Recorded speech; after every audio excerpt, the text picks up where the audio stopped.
Folks, we are going to get back for our final talk of the afternoon. This presentation is by MaryKate Smolenski, who is a PhD student in American and New England Studies program at Boston University. She studies the memory of Revolutionary era loyalism, particularly in regards to material cultural, female loyalists, and their descendants. MaryKate has previously worked with several museums and historical societies, including the Newport Historical Society, History Cambridge, and the George Washington University Museum and Textile Museum. Prior to starting her PhD, she completed a 2-year fellowship at the Preservation Society of Newport County, where she reinterpreted an 18th century historic house museum, Hunter House. She also co-founded the nonprofit online publication, the Coalition of Master Scholars on Material Culture, which aims to fill a gap for master students to share their research. Today, she is presenting us with Denying Loyalism, Martha Codman Karolik's Ancestry, Collecting, and Nationalism. Welcome, Mary.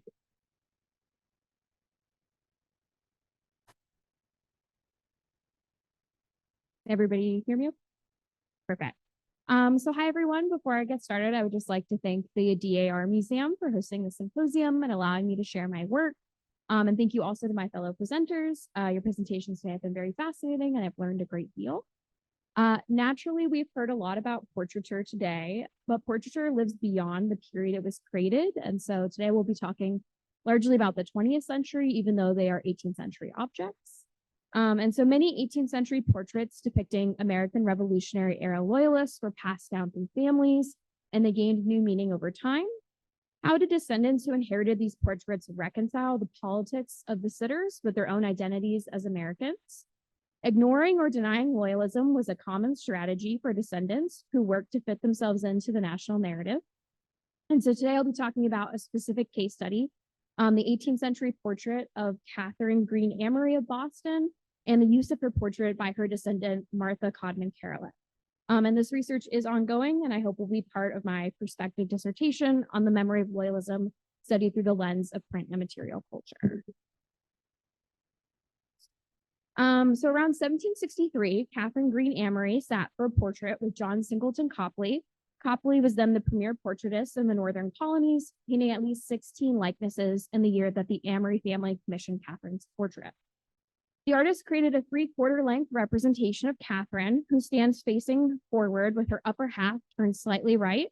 Her brown hair is pulled back by a light purple ribbon that falls down the nape of her neck, and a string of pearls rests on the left side of her hair. Catherine's pale oval face ends in a triangular chin, and her left side is in shadow. Following portrait etiquette, she smiles slightly and reveals dimples in her rosy cheeks. With brown eyes and a long pointed nose, Catherine gazes directly at the viewer. She wears a low-cut, dark yellow silk or satin dress trimmed with white lace and matching light purple ribbon.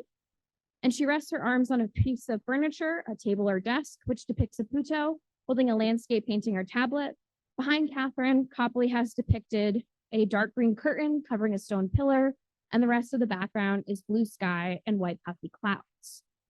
The pose and the scene mimic John Faber Jr.'s mezzotint of Mary Howard, seen here on the right.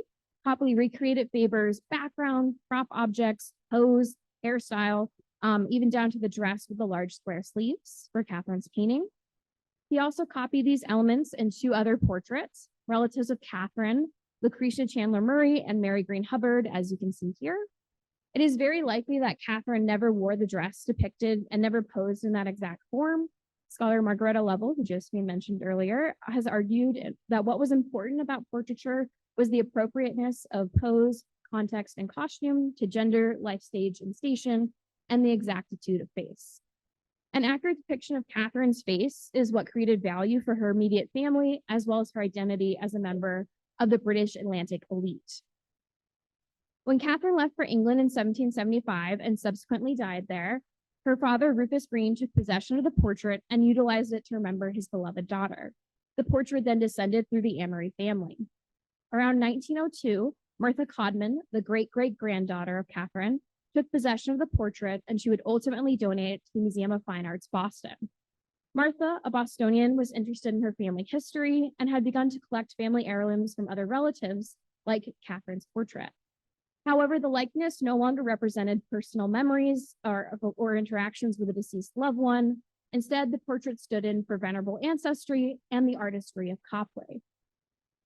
Codman's reverence for the 18th century permeated many aspects of her life, including her houses. Between 1906 and 1910, Martha had her cousin, architect and designer Ogden Codman, build two homes for her, one in Washington, D.C., now known as the Codman Davis House, pictured here, and another house in Newport, Rhode Island. Martha split her time between the two cities after her mother's death in 1905. The Newport home was named Berkeley Villa, which was done in the colonial revival style to fit the owner's distinguished ancestry and reflect Newport's 18th century golden age. Berkeley Villa was designed to mimic Georgian and Federal era homes. Based on letters to Ogden, Martha originally intended to furnish the house with reproductions and some English and French furniture, but as her personal collection grew, she decorated the house with family heirlooms, largely 18th century furnishings, along with an abundance of Siamese cats. The house was a place for Martha to display and live alongside her familial artifacts and live the colonial revival lifestyle. It is very probable that Catherine's portrait hung in the Newport home and Martha visually interacted with the painting on a regular basis. In addition to the Amorys, Martha was also related to the Codman, Pickman, Rogers, and Derby families of Massachusetts. Her ancestral material culture began her interest in collecting, and over time, she created a large archival and object collection relating to her family. Eventually, Martha would marry the charismatic Maxine Karolik later in life, and together they would amass a vast American art collection and donate it to the MFA. But prior to meeting Max, Martha was already a collector in her own right, although focused on filial pietism, as seen through Catherine's portrait. In 1923, Martha decided to publish Catherine's journal from 1775 to 1777, perhaps sparked by seeing Catherine's face on the wall of her home and wishing to share her story. One would not know from looking at the portrait of Catherine or reading Martha's printed version of the journal, but Catherine and her family were loyalists during the American Revolution. Catherine died in England in 1777. Her husband, John, a wealthy merchant, did return to Boston after being officially banished and having his property confiscated. He was able to successfully petition for the return of his property and reintegrate it into Boston society, but only several years after revolutionary fervor had died down. Yet Martha did not denote her ancestors as loyalists. Instead, she actively denied it. Working in the milieu of the early 20th century, I argue that Martha, through print and material culture, worked diligently to create a family story that served her particular purposes, but in doing so also left a legacy which misrepresents the complexity of revolutionary Boston and of American history more broadly. Today and then, there was a grand national narrative of Americans rising up against tyrannical and aristocratic England in relative unison. But excluding loyalists from the narrative creates an incomplete picture of a national origin stories without dissenting opinions. Following the American Civil War, there was a desire to promote racial harmony to unify a country that had been recently divided. Dissent was less likely to be accepted, and based on my current research, loyalist ancestry became something one shied away from discussing or actively denied. Martha had other branches of her family who could connect her to the patriot side of the American Revolution, which she did embrace, but she still wanted to acknowledge her Amory connections, so she concluded that John Amory was never a loyalist since he successfully reintegrated. This denial allowed her to publicly claim his ancestry. Martha was also Boston Brahmin, a group of upper-class white Anglo-Saxon Protestants who were interrelated and often descendant from Massachusetts colonists. The peak of their political and economic power was in the antebellum era, but the Boston Brahmins continued to develop what historian Frederick Yaher has termed an exclusive way of life, where family, cultural, and social relations became increasingly vital in an effort to preserve Brahmin status. Martha was part of this class, and increasingly she saw her family lineage as important. She was also living in a changing world filled with new waves of immigration, industrialization, Black migration northward, and more. She and others of her class felt threatened, and genealogy became one way of holding on to their social standing. Martha's story and the use of the portrait are also intimately connected to nationalism, and there are two proposed types of nationalism: ethnic and racial, and civic. Civic nationalism contends membership of a nation is open to any who swear loyalty to a political institution. and ethnic or racial nationalism is tied to ancestry, and membership is dependent on shared language, religion, culture, and often kinship. Yet this was not always a mutually exclusive dichotomy. American nationalism has contradictorily incorporated both types at various times. The idea of civic nationalism posed issues for Loyalist descendants. How do they fit in if their ancestors did not swear loyalty to the United States? Many worked around this by personally declaring allegiance, or if their ancestors reintegrated, like John Amory did, they often had to swear allegiance before being allowed to return. However, ethnic nationalism had a strong pull for Loyalist descendants, as it allowed them to be culturally connected to the United States, even though their family branched off politically. Ethnic nationalism was popular for white elites who were confronted with Americans of different classes, races, and ethnicities, and ethnic and racial nationalism became a more exclusionary and comforting definition as their society transformed. So Martha, who is pictured here in a watercolor portrait by Georgine Campbell, was also a female collector. Her gender and her celebration of a female ancestor also plays a role in this narrative. Women's historian Karen J. Blair has argued in her work, The Club Woman as Feminist, that women in the 19th century used framing of family and the domestic to participate in the public sphere. One can definitely see Martha as part of this trend. She participated in the art world and the colonial revival movement through intimate connections with her ancestry, which was perhaps the most acceptable form of engagement for a spinster woman at this time. Martha did not have children to raise under the model of Republican motherhood, the idea that women should serve as moral guides for their husbands and children and raise good citizens. Instead, she could tie herself to the domestic through her genealogy. Blair argues that 19th century women desired non-domestic tasks and considers increased opportunities for women as a form of feminism rather than simply equality for women. While I pause at defining Martha as a feminist, she certainly represents increased female agency. She did not always abide by societal norms. She did not marry at a typical age or have children. Instead, she pursued projects in the public sphere and shaped American culture while still staying within the realm of acceptable for women. Furthermore, her focus on Catherine Green Amory also shows her desire to celebrate women rather than solely focus on male relatives. So who was Martha? Martha Catherine Codman was born in 1858 to parents John Amory Codman and Martha Pickman Rogers Codman. And they were members of old Boston and Salem families whose fortunes came from the Russia and China clipper trade, and then their wealth grew further through stock and real estate investment in later generations. The Amory family lived on Beacon Hill, across from the state capital, Massachusetts, just feet from the center of political power. Martha's passions were shaped by her parents. Her father was an amateur painter, and when he died, he left her numerous European and American paintings. And her mother's family had been patrons of craftspeople like John and Thomas Seymour and Samuel McIntyre, and these objects descended through the family line. Around the same time, in the late 18th century, genealogical organizations gained increased cultural prominence. And I probably don't need to say this to this group, but organizations like the DAR started forming in 1890. And one of their goals was to create and preserve what they deemed important about American history through constructing monuments, saving historic houses, and preserving artifacts. Interestingly, in the beginning years of the DAR, they did actually allow some women with Loyalist ancestry by defining membership as being a descendant of a mother of a patriot, implying that women and her other children could be Loyalists. But there also arose a rival group called the National Society of the Daughters of the Revolution of 1776, or the DR for short, in 1891. And that organization had more strict membership rules based on direct descent from revolutionary soldiers and statesmen. And so the DAR soon followed suit and also restricted their membership to direct descent. Anyone with strictly Loyalist ancestry could not join either organization. However, the 1890s, it was several generations removed from the American Revolution, and intermarrying often allowed people of patriot and Loyalist descent to have ancestors on both sides. And so that was the case for Martha Codman.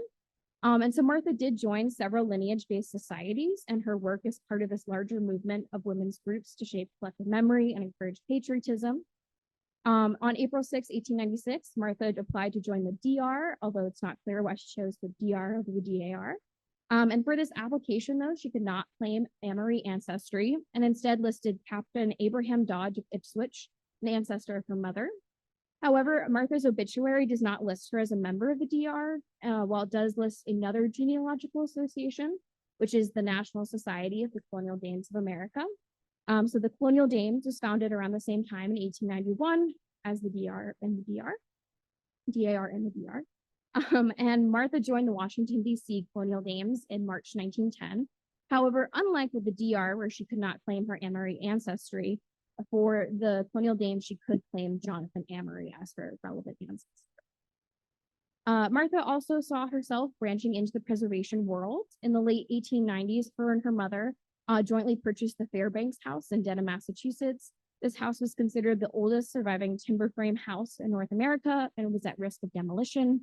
Ultimately, the Codmans turned the property over to the Fairbanks family in America, who opened a museum there in 1904.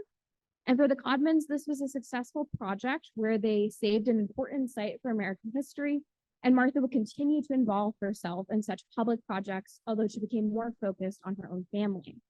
Indeed, Martha's mother was interested in saving familial artifacts, which Martha continued the tradition after her mother's death in 1905. While Martha's mother may have inspired her affinity for family heirlooms, Martha's collecting was not only a familial trait, it was part of a larger trend, the Colonial Revival. The Colonial Revival was a cultural and artistic movement that embraced a romantic, idealized notion of America's colonial past. It began roughly in the 1870s with the nation's centennial, and there was another resurgence following World War I that we can see Martha being a part of.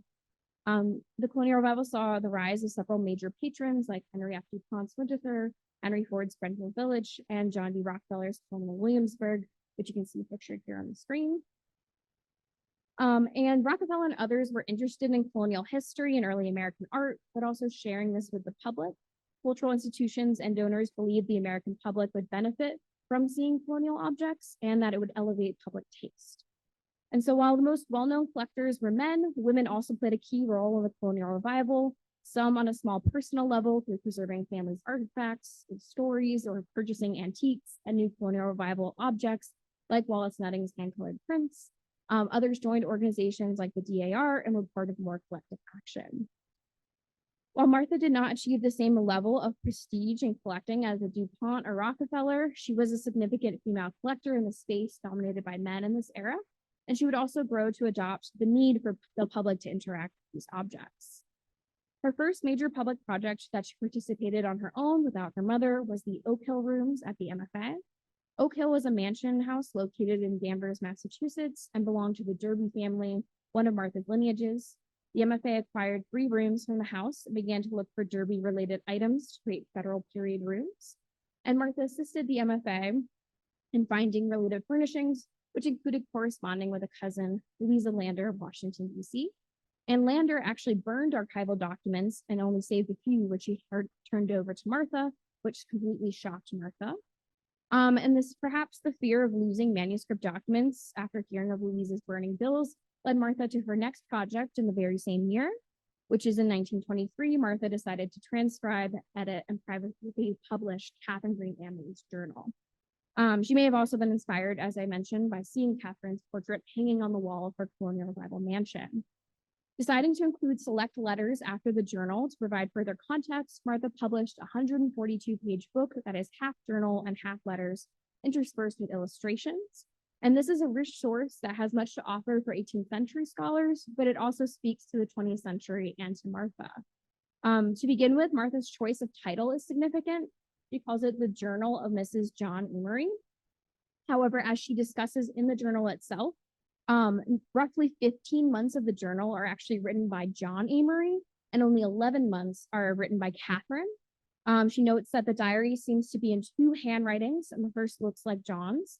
And indeed, these earlier parts of the journal state things like K.A. went to the show, or K.A. went to see Mrs. Copley, likely referring to Catherine Amory as K.A. and implying the writer is not her. However, Martha has deemed this the journal of Mrs. John Amory and not Mr. Instead, Codman emphasizes her female relative rather than male ones. Why did Martha choose to highlight Catherine? Perhaps Martha saw similarities between herself and her subject of choice. The journal reveals that Catherine was interested in her ancestry. The Amorys visited Catherine's maternal family in Brighthelmstone during their stay in England, and she even copied down a verse of her grandfather's gravestone. And these actions are not unlike Martha's own, and she may have focused on Catherine due to their shared curiosity and family history. Catherine, like Martha, was also interested in architecture, art, and broader material culture. The Amorys visited many places during their sojourn, including palaces, castles, churches, and even the Gobelins manufacture of tapestry. And the section with Catherine's handwriting have a lot more detail about the sites than they visited than John's portion. So the title page also states, in addition to Mrs. John Amory's journal, that it is edited and arranged from manuscripts and illustrated from portraits in the possession of Mrs. Amory's great-great-granddaughter, Martha C. Codman. So immediately, Martha is establishing her lineage with the journal writer, and she is Catherine's direct descendant. Martha's role as an editor is also illustrated here. The page evokes Martha spending hours reading through archival sources, transcribing, editing, and arranging. This is expounded upon in the prefatory note written by Martha that follows the title page. She emphasizes Catherine's authorship, despite over half the journal being written by John, and shares some partial provenance of the journal manuscript. Some biological information about Catherine is then shared. While not stated, this information has come from Martha's own genealogical research and prior printed works on the Amory family. Martha then describes the inclusion of Rufus's family and business letters. Martha states that some of the letters explain allusions to the diary, in the diary. This implies that Martha has read through many letters and selected some that provide context about the content of the journal. She has made a conscious choice in what to include and exclude. Martha's interests likely shape what is included in the assortment of letters, and some correspondence was clearly chosen because it shares biographical information about Catherine. There are also several letters that frequently mention John Amory Jr., who was her great-grandfather, reflecting her interest in her own direct lineage. Codman was also interested in the artist John Singleton Copley and selected letters discussing his portraits of the Amorys, as well as showing that Catherine and John socialized with the Copley family. In fact, the Amorys traveled on the same ship, the Minerva, to England with Mrs. Copley and her children. Here in a letter that discusses the Copley portraits of Catherine and John, Rufus, her father, writes, "I sent for your 2 pictures to put them up in my front room, but there was not room for both, so I put up Petey's and had the pleasure to see it, and son John I sent to Mr. Jonathan." This provides provenance of Catherine's portrait and again reflects the importance of that painting to Martha for her to select this letter. Furthermore, Codman's preface also discusses the images that are included in the book and that are dispersed throughout. Martha writes that the illustrations are selected from family portraits, etc., in my possession, and roughly half of the prefatory note is dedicated to discussing these illustrations. This substantial section focusing on the images shows Martha's priorities. These images are interspersed about every 5 to 10 pages in the book. It's significant that Martha owned all the physical objects in the illustrations and speaks to her own growing interest in American art, although still largely centered around her own family. And the journal almost serves as a proto-catalog of her artwork, and she would later give these objects to the MFA as part of her and her husband's first large donation in the 1930s. Martha's decision on the order of the images is also revealing. The first image that Codman includes is the Copley portrait of Catherine Green Amory, inserted right before the transcribed text of the journal starts. Again, the beginning of the journal was actually written by John, but Martha is still centering Catherine by starting with her image first. Its prominence may also reflect the importance of the image to Martha and perhaps point to the reason she decided to publish this journal in the first place. Codman also included images of Hatchment arms, showing how the women in her family created material culture centering around their heritage. And Martha herself would sketch, although not embroider, the Codman family coat of arms and continue the tradition. In addition to showcasing her collection, Martha created a visual lineage between herself and Catherine. She begins with Catherine and John, then backtracks to John's father. After that, the portraits are displayed chronologically, showing one generation after the next, ending with Martha's own father, John Amory Codman, whose portrait is shown here on the right. She uses these illustrations to show her direct lineage to the journal writers. Additionally, Codman makes the editorial choice to not mention loyalism once in the book, while Martha does not. What Martha doesn't include is equally as telling as what she has chosen to include. She does not include any historical background when the journal begins, which is 1775 in Boston, which was a very turbulent time. Warfare had just broken out in April of the year with the battles of Lexington and Concord, which was roughly 11 miles away from where the Amorys were living. And Catherine and John left in May as Patriot forces were amassing in Cambridge and surrounding Boston.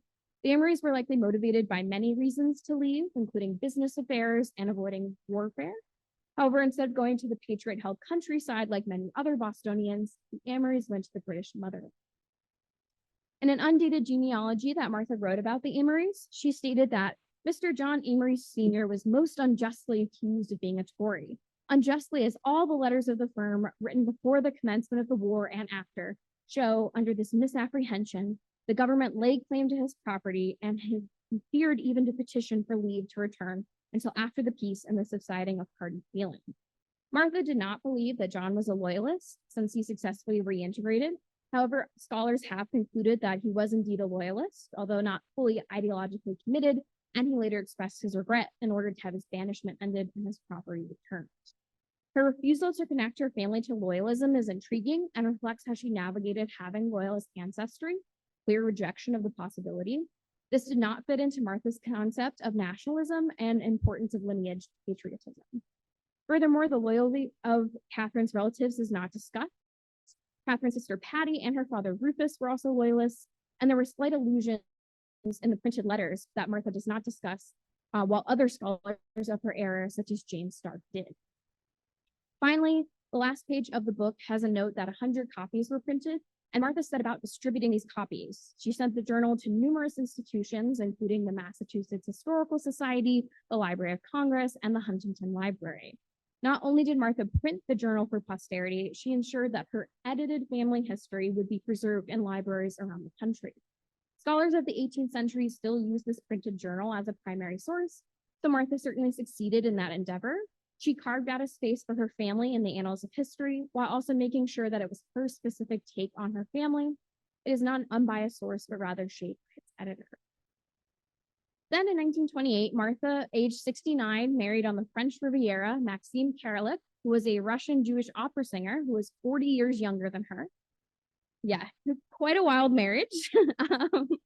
And while this presentation focuses on Martha, I will end with a short exploration of Max's stance on nationalism, as it helps reveal Martha's attitude and her influence on him. Their May-December romance was very popular, so they were covered by the newspapers quite a bit. And following their year-long honeymoon in Europe, the couple returned to the United States, and Max started working towards his American citizenship. And here you can see an article from the Washington Times discussing how Max took Americanization classes at the Webster School here in DC. The Americanization School encouraged ethnic nationalism through shared language, history, and culture, but also civic nationalism, as it prepared its students for naturalization and swearing allegiance to the United States. As we will see, Max embodies both civic and ethnic nationalism. Martha is also the one who introduced Max to American art, which sparked his own passion. Maxine had a vision. He liked what Martha had been collecting, but wanted to expand it. He was interested in the aesthetic. He did not care who the artist was, but rather if the art was good. And Max wanted to amass a collection for the American people. In 1938, the Karoliks made their first major donation to the MFA, which was roughly 275 18th century objects, which included the portrait of Catherine Green Amory. Like the journal, Catherine's portrait entered the collective memory regarding the revolution and reflected Martha's vision for her family. Max had a broad vision of American art. However, he too took on Martha's stance of denying or ignoring loyalism. For the catalog relating to their first donation, Max wrote a section on Copley. He claimed that Copley's departure from North America was the greatest tragedy for his artistry.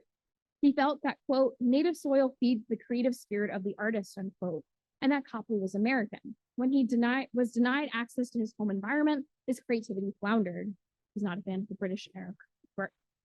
He then went on to write that native soil comes from patriotism that does not spring from the purity of blood, as some zoological Aryans imagine, or from the waving of a flag, as some jingoists imagine. While Martha saw blood and lineage as vitally important, Max did not. He was an American by choice, who had fled persecution in his homeland and strongly disagreed with rising fascist regimes. In regards to Copley, Max concedes that perhaps there were many personal or family reasons for him to leave America. That seems of no importance when one thinks of how fatal that step was to Copley, the artist. Here is a blatant omission of the American Revolution and the pressures on loyalists in Boston. Copley left Boston to study art in Europe when the war broke out, and his father-in-law was a loyalist, and his family experienced enough issues that they fled Boston, again on the same boat as Catherine Amory, in 1775, never to return. Furthermore, in an early draft of this piece, Max also writes how Copley would have painted a vivid image of the Boston Tea Party if he had been here.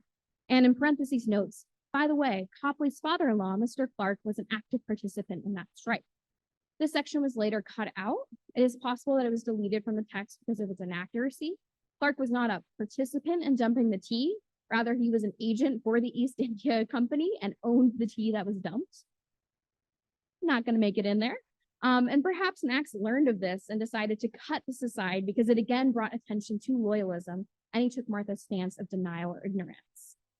Max's writing also reveals that by 1940, ethnic nationalism was beginning to take on a new meaning, and some Americans, like Max, began to distance themselves from the bloodline aspect of ethnic nationalism.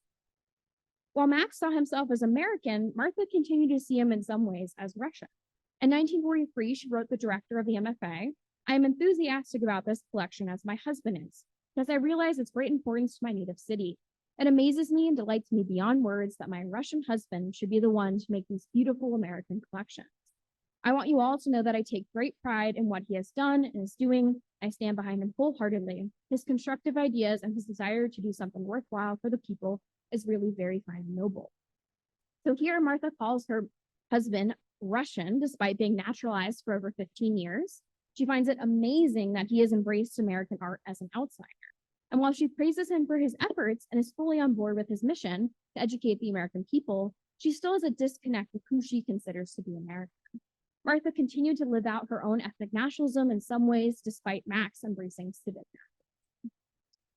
Following Martha's death in 1948, Max continued to collect and donate, particularly American folk art. He certainly dominates the scholarship about the Karoliks, but this presentation has shown that Martha is worthy of equal examination. She was deeply interested in her family history and material culture, which reflected her class, gender, race, and broader historical context. Martha promoted a vision of ethnic nationalism common during the Progressive Era through her membership in lineage-based societies, preservation efforts, and collecting.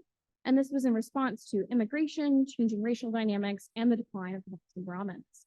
She was also actively denying her family's loyalist status so that she could venerate that aspect of her ancestry and fit into the national narrative.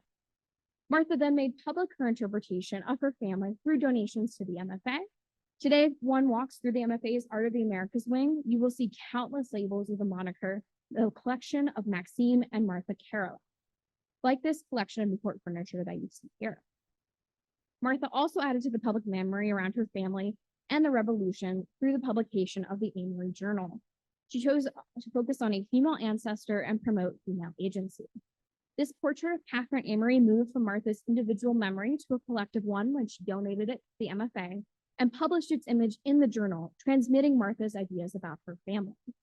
Martha's legacy has endured, but it is important that we understand this legacy is interwoven with the erasure of loyalism and the promotion of ethnic nationalism, which has shaped our understanding of American nationalism and early American history.